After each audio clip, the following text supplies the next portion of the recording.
Our issues segment tonight, a transgender man in Oregon has given birth to a baby, Tristan Reese. The transgender man living in Portland, Oregon, became the focus of media attention following the birth of his baby boy.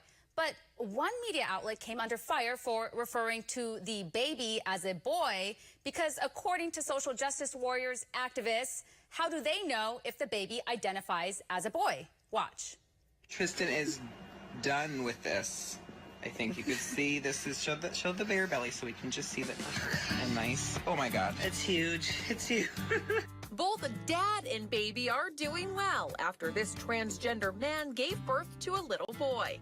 Tristan Reese went through 30 hours of labor, resulting in a bundle of joy named Leo, weighing in at 9 pounds 6 ounces. He and his partner, Biff Chaplow, have been documenting their extraordinary journey of Tristan's pregnancy on Facebook, hoping to raise awareness about the transgender community. I think a lot of people are curious about it, but they're too nervous to ask because they think that maybe it's too personal or it would be offensive or something. So I thought I would just answer it, and then you will all know. The couple decided to keep some details private, like how Tristan gave birth and how the baby will be fed. Tristan and Biff are no strangers to parenting. Together, they adopted 2 children, 9-year-old Riley and 7-year-old Haley, who jumped right into their roles as older siblings. The couple says having a kid is about making life and bringing joy into the world. And the next time somebody tells you that men can't have babies, show them this video. With me now, board-certified family physician, Dr. Jonathan Vitale.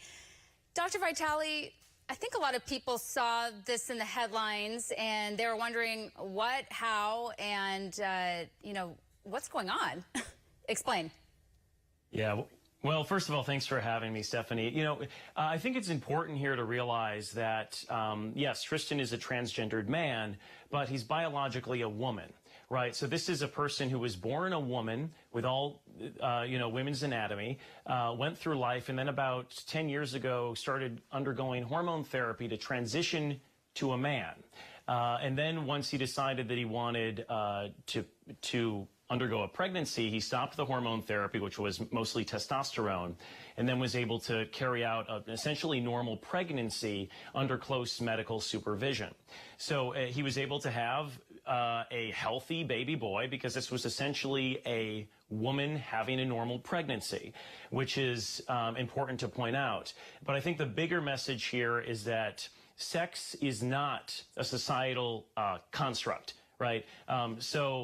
This is biologically a woman. It's not a man having a child, although he may refer to himself as a man now, which is fine if he wants to do that. Well, and I think it's interesting that you point that out because, in the video that we just watched, they said, yes, men can have babies. Well, men actually can't have yes, babies because that's not physically that's possible. True. So, that brings me to, there's just so much going on here. It's like so much to follow. Yeah. So this woman decides that wants to be a man and you go through the hormone therapy, but then she's going to reverse back to yes, being a female, and we're all supposed to just follow that and accept that.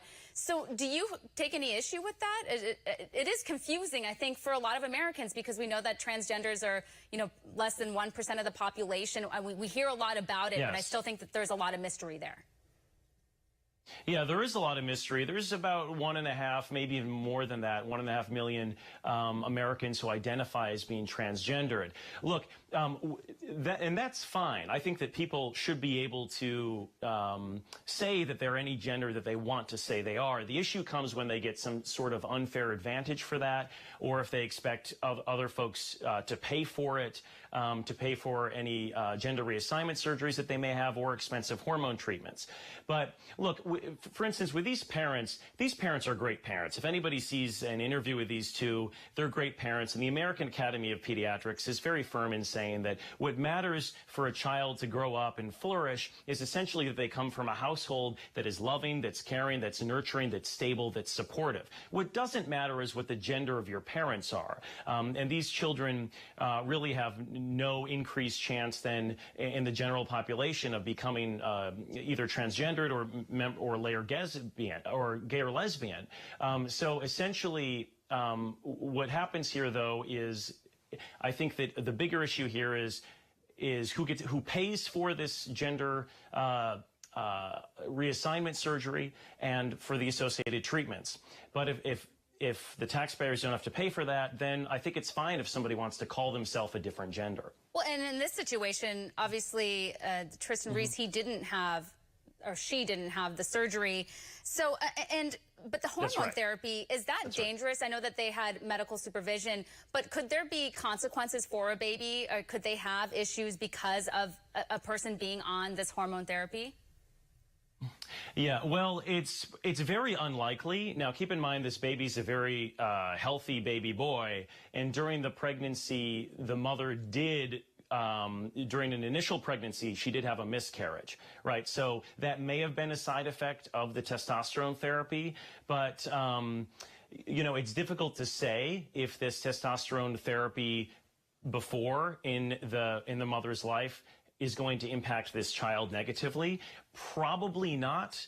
I mean, children do undergo all sorts of side effects from being exposed to exogenous hormones, either in utero or as babies, but probably not at this point. The issue does come up, though, how is this child going to be fed? You know, it's most healthy for children to be breastfed, and obviously we don't think that, or we don't know that the mother or the dad in this case is going to be able to provide that.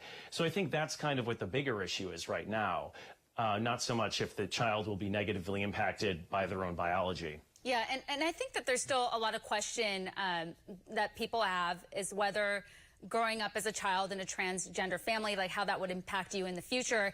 And a lot of studies suggest that there is no impact. But I would say, and I would argue that we don't really know because I don't think that there's enough information out there, you know, for them to prove that point. So I guess we'll have to wait and see. And, you know, I wish this family the best with their baby. The baby boy is an innocent and, you know, beautiful child. Thank you for your time. Our next tipping point is with Scott Greer to discuss the hysteria on the left over affirmative action. Stick with us.